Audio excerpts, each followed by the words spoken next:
इस वीडियो में हम लोग सेक्शन सी डिस्कस करेंगे जो स्टार्ट होगा क्वेश्चन नंबर 22 से। तो चलिए इसको देखते हैं। क्वेश्चन नंबर 22 में कुल दो पार्ट हैं, जिसमें पहला पार्ट है calculate the time of deposit 1.27 gram of copper at cathode when a current of 2 ampere is pass through the solution of copper sulphate. Copper का मोलर मास यहाँ पे दिया गया है और 1 F की वैल्यू ये आपको तो मान लो याद रहता है।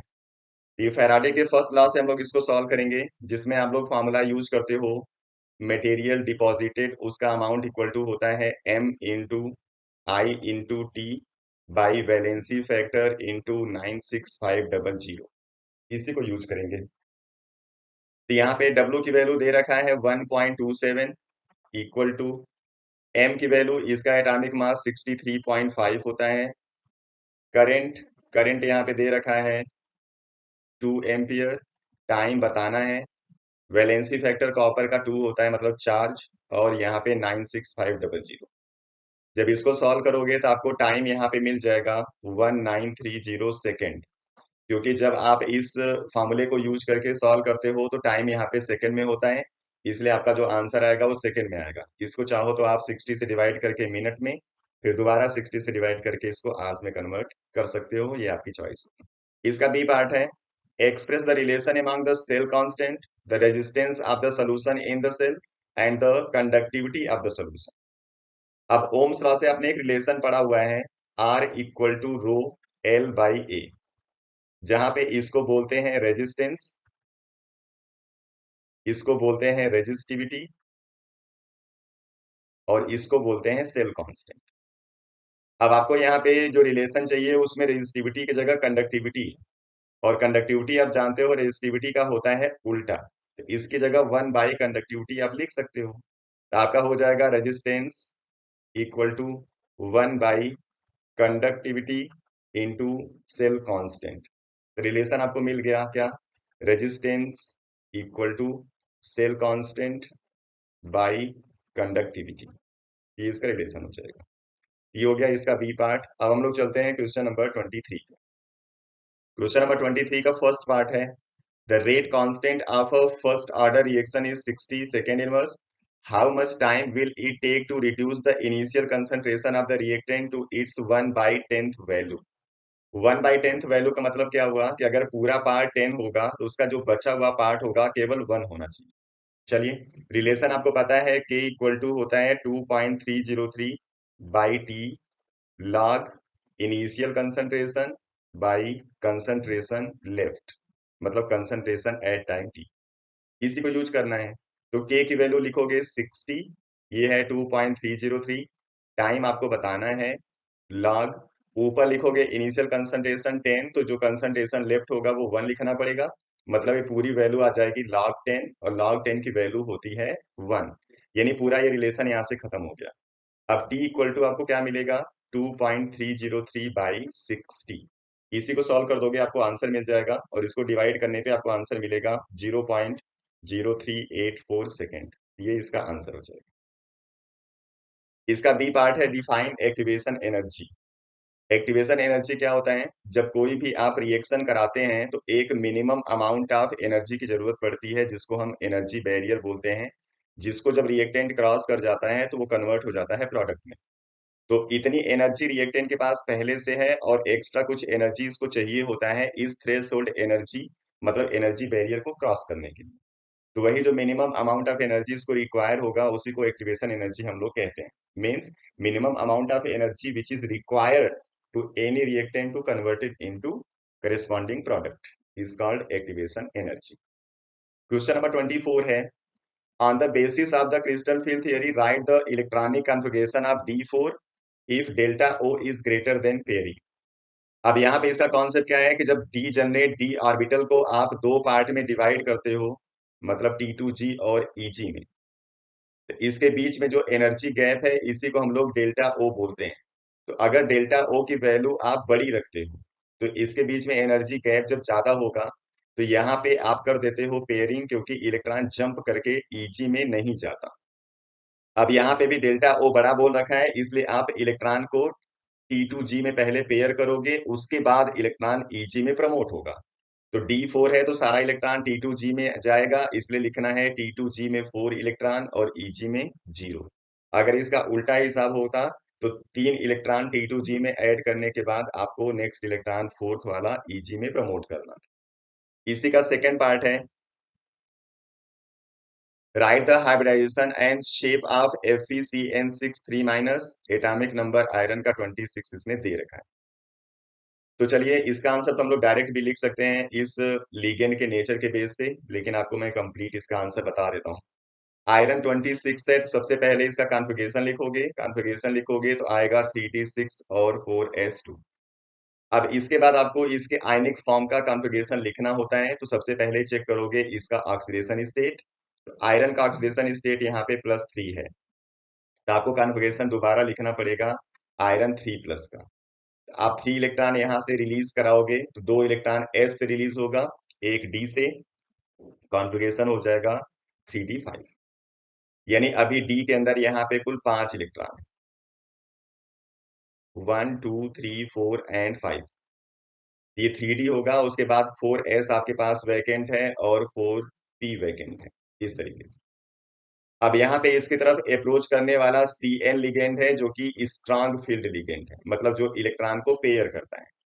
तो इसका एक इलेक्ट्रॉन यहाँ पे पेयर हो जाएगा और एक इलेक्ट्रॉन यहाँ पे पेयर होगा, एक इलेक्ट्रॉन अभी अनपेयर्ड रहेगा इसके पास। तो इसका कॉन्फ़िगरेशन चेंज होके कुछ इस तरीके से बन जाएगा। इसमें इलेक्ट्रॉन पेयर हो गए, इसमें इसमें एक रहेगा। अब ये आपका 4s है और 4p। अब जो लिगेंड का इलेक्ट्रॉन होगा उसकी फीलिंग यहीं से शुरू हो जाएगी। 2 इलेक्ट्रॉन यहाँ आएंगे, यहाँ 3 4 5 और 6 सभी लिगेंड हो गए। यहाँ पे जो ऑर्बिटल यूज हो रहा है बॉन्डिंग में, वो डी के 2 हो रहे हैं, एस हो रहा है और पी के 3, इसलिए जो हाइब्रिडेशन आएगा वो होगा D2sp3। और 6 लिगेंड होते हैं तो हमेशा जो ज्योमेट्री आता है, मतलब शेप, वो ऑक्टाहेड्रल आता है। आपको ऑक्टाहेड्रल लिखना है, यहाँ पे कोई आपके पास दूसरा चॉइस नहीं है। इससे मैग्नेटिक बिहेवियर पूछ लेता तो आप पैरामैग्नेटिक बोलते, क्योंकि अन पे इलेक्ट्रॉन एक बचा हुआ है। अगर कलर पूछता तो आप कलर्ड बोल देते हैं, क्योंकि अनपेयर्ड इलेक्ट्रॉन रहेगा तो डी ट्रांजिशन शो होगा और वो कलर शो करेगा। जैसा प्रॉब्लम पूछेगा वैसे आपको आंसर देना है। इसी का थर्ड पार्ट है, out of FeCl6 3- and FeC2O4, मतलब oxalate 3- which is more stable complex. तो यहाँ पे जो FeCl6 है, इसमें जो Cl है वो मोनोडेंटेट लिगेंड है और जो ऑक्सीलेटो है ये बाइडेंटेट लिगेंड है।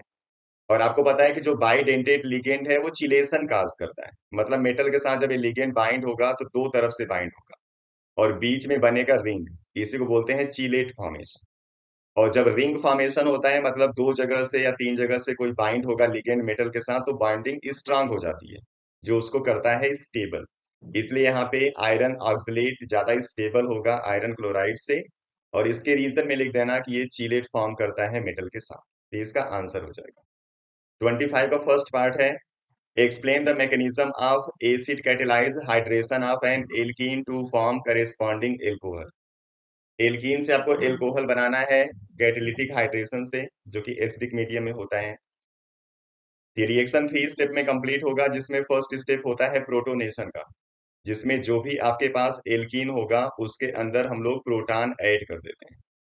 यहाँ पे इलेक्ट्रॉन की शिफ्टिंग करेंगे किसी एक तरफ, तो नेगेटिव चार्ज आएगा, यहाँ पे पॉजिटिव चार्ज। जो नेगेटिव चार्ज वाला कार्बन होगा वो अपने इलेक्ट्रॉन को, इस प्रोटॉन को प्रमोट करने के लिए इसकी तरफ शिफ्ट कर देता है। तो इस तरीके से आपको मिल जाएगा CH2 जिसपे H अटैच होगा, और यहाँ पे CH2 जिसके ऊपर रहेगा पॉजिटिव चार्ज, मतलब ये बन जाएगा कार्बोकैटायन। उसके बाद सेकेंड स्टेप होता है न्यूक्लियोफिलिक अटैक, मतलब यहाँ पे जो वाटर मॉलिक्यूल होता है वो एक न्यूक्लियोफाइल तरह बिहेव करेगा और वो इसके ऊपर अटैक करता है। जो वाटर मॉलिक्यूल होगा उसमें ऑक्सीजन के पास लोन पेयर है, जिसको वो शिफ्ट करता है इस कार्बोकैटायन वाले कार्बन के ऊपर और इसी के साथ बाइंड हो जाएगा। तो आपको मिल जाता है ये CH3, CH2 के साथ वाटर मॉलिक्यूल कंप्लीटली बाइंड हो जाएगा और ऑक्सीजन पे आएगा पॉजिटिव चार्ज।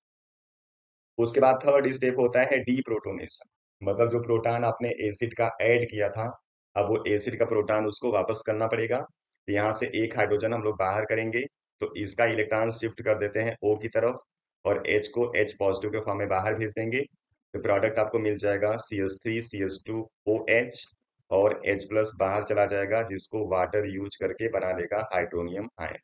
तो इस तरीके से आपको यहाँ पे एल्कोहल मिल जाता है। ये पूरा इसका मैकेनिज्म है। इसका बी पार्ट है, how will you convert phenol to picric acid. Picric acid को हम लोग क्या बोलते हैं, 2,4,6 ट्राई नाइट्रोफिनॉल।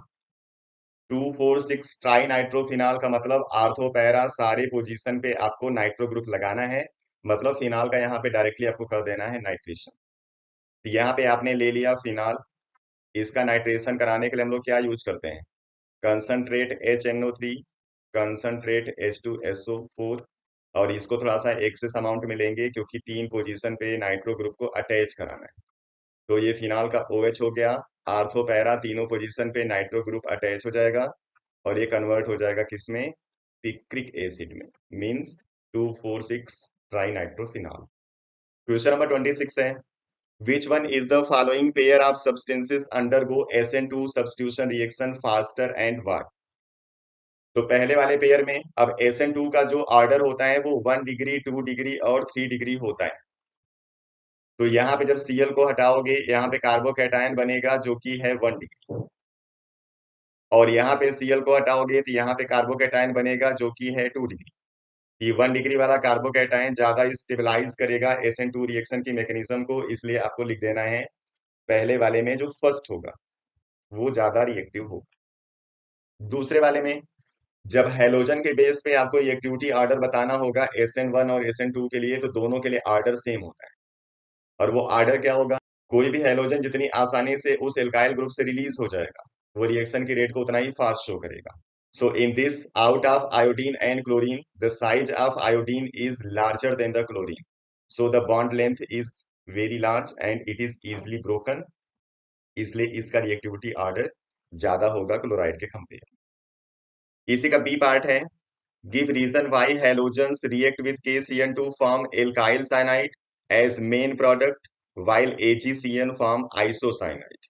ये बड़ा कॉमन सा प्रॉब्लम है, जब हेलो एल्केन का रिएक्शन आप लोग कराते हो KCN के साथ तो ये साइनाइड बनाता है, और जब इसी का रिएक्शन कराते हो AgCN के साथ तब ये आइसोसाइनाइड बनाता है। तो इसका रीजन वो पूछ रहा है ऐसा क्यों होता है। तो इसका रीजन क्या है, यहाँ पे जो KCN है वो एक आयनिक कंपाउंड है, और यहाँ पे भी जब R के साथ Cl का डिसोसिएशन होता है तो R पे मिलता है पॉजिटिव चार्ज मतलब कार्बोकैटायन, जिसके ऊपर नेगेटिवली चार्ज जो Cn होगा आसानी से रिएक्ट करेगा और ये RCN बनाता है। लेकिन जब आप AgCN की बात करोगे तो AgCN एक कोवैलेंट कंपाउंड है जो कि आयनाइज नहीं होता। अब RCl तो यहाँ पे आयनाइज होके यहाँ कैटायन बनाएगा, अब यहाँ पे ये आयनाइज हुआ नहीं, तो जो नाइट्रोजन का लोन पेयर होता है वो लोन पेयर यहाँ पे शिफ्ट होता है कार्बोकैटायन की तरफ, इसलिए जो आपका R होगा वो NC के थ्रू बाइंड हो जाता है पूरे कंपाउंड के साथ इस तरीके से, और जब नाइट्रोजन की R के साथ बाइंडिंग हो जाती है उसके बाद फिर यहाँ से Ag रिलीज हो जाता है, इसलिए RNC बन जाता है। क्वेश्चन नंबर 27 है, write a chemical test to distinguish between the following pairs, acetophenone and benzophenone.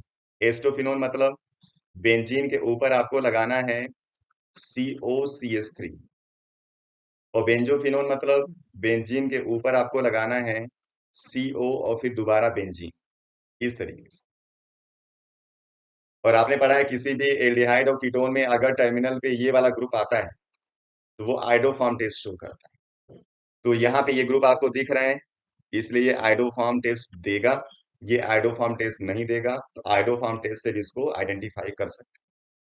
Second part है एस्टेल्डिहाइड एंड बेंजिल्डिहाइड। एस्टेल्डिहाइड मतलब CH3CHO, बेंजिल्डिहाइड मतलब बेंजीन के ऊपर CHO ग्रुप। यहाँ पे भी आइडोफॉर्म टेस्ट ये शो कर सकता है और ये शो नहीं करेगा, तो इन दोनों को आइडोफॉर्म टेस्ट से आप डिस्टिंग्विश कर पाओगे। इसी का बी पार्ट है, why do aldehyde have lower boiling point than alcohol of corresponding molar mass। अब एल्डिहाइड में क्या होता है, CH3CHO में इनके बीच में जो बॉन्डिंग होती है वो डाइपोल डाइपोल इंटरेक्शन शो करता है दूसरे मॉलिक्यूल के साथ, means two aldehydic molecule interact together through the dipole dipole interaction. लेकिन जब एल्कोहल की बात करते हो CH3CH2OH, जब ये दूसरे मॉलिक्यूल के साथ इंटरेक्ट करता है तो वो हाइड्रोजन बॉन्ड के थ्रू इंटरेक्ट करता है, और हाइड्रोजन बॉन्डिंग आपको पता है डाइपोल डाइपोल इंटरेक्शन से स्ट्रॉन्गर होता है। इसलिए एल्कोहल की बॉइलिंग पॉइंट एल्डिहाइड के बॉइलिंग पॉइंट से ज्यादा होती है। क्वेश्चन नंबर 27 का और पार्ट है, राइट द फॉलोइंग रिएक्शन। इसमें सबसे पहले कैनिजारो रिएक्शन लिखना है जिसमें आप कोई भी एल्डिहाइड यूज करते हो जिसके पास अल्फा हाइड्रोजन नहीं होगा। जैसे यहाँ पे हम लोग यूज कर लेते हैं HCHO, इसके दो मॉलिक्यूल को यूज करेंगे और रिएक्शन कराते हैं कंसंट्रेट NaOH के साथ। तो इसका एक मॉलिक्यूल बनाता है एल्कोहल और दूसरा मॉलिक्यूल बनाता है एसिड का सोडियम सॉल्ट। ये दो प्रोडक्ट बन जाएंगे, यही कैनिजारो रिएक्शन है। दूसरा है रोजनमंड रिएक्शन जिसमें आप कोई एसिड क्लोराइड यूज करते हो और इसका रिएक्शन कराते हो हाइड्रोजन के साथ इन प्रेजेंस ऑफ PDBaSO4। तो इसके प्रेजेंस में जब रिएक्शन होगा तो यहाँ पे बन जाएगा आपको एल्डिहाइड, इसलिए ये एल्डिहाइड बनाने का एक तरीका है। इसी का बी पार्ट कह रहा है, why does formaldehyde not give aldol condensation reaction. Formaldehyde मतलब HCHO कह रहा है कि एल्डोल कंडेंसेशन रिएक्शन क्यों नहीं देता। अब एल्डोल कंडेंसेशन रिएक्शन के लिए आपको पता है मॉलिक्यूल के अंदर अल्फा हाइड्रोजन का होना जरूरी है और जो फॉर्मेल्डिहाइड है इसके अंदर अल्फा हाइड्रोजन नहीं है क्योंकि इसके पास अल्फा कार्बन ही नहीं है। तो जब अल्फा हाइड्रोजन नहीं रहेगा तो एल्डोल कंडेंसेशन नहीं देगा। क्वेश्चन नंबर 28 है जिसमें पहला पार्ट है, right the IUPAC name of this. यहाँ पे नाइट्रोजन के साथ आपको दो मिथाइल ग्रुप लगा हुआ दिख रहा है और इसके बाद चार कार्बन का पेरेंटल चेन है, इसलिए आप लिखोगे NN डाई मिथाइल और चार कार्बन का ब्यूटेन, तो हो जाएगा ब्यूटेनामाइन, ये इसका होगा नाम। बी पार्ट है, convert aniline to iodobenzene. Aniline को आइडोबेंजीन में कन्वर्ट करना है और आयोडीन लगाना बेंजीन पे बड़ा आसान होता है डाई एजोनियम सॉल्ट में, इसलिए इसका सबसे पहले आप एनिलीन का बना दो डाई एजोनियम सॉल्ट। तो जो एनिलीन है इसका रिएक्शन कर देते हैं नाइट्रस एसिड से HNO2 से, ये बन जाएगा डाई एजोनियम सॉल्ट N2+Cl-, और इसी का रिएक्शन करा दो KI के साथ, यहाँ पे बेंजीन पे I अटैच हो जाएगा, ये कन्वर्ट हो जाएगा आइडोबेंजीन में।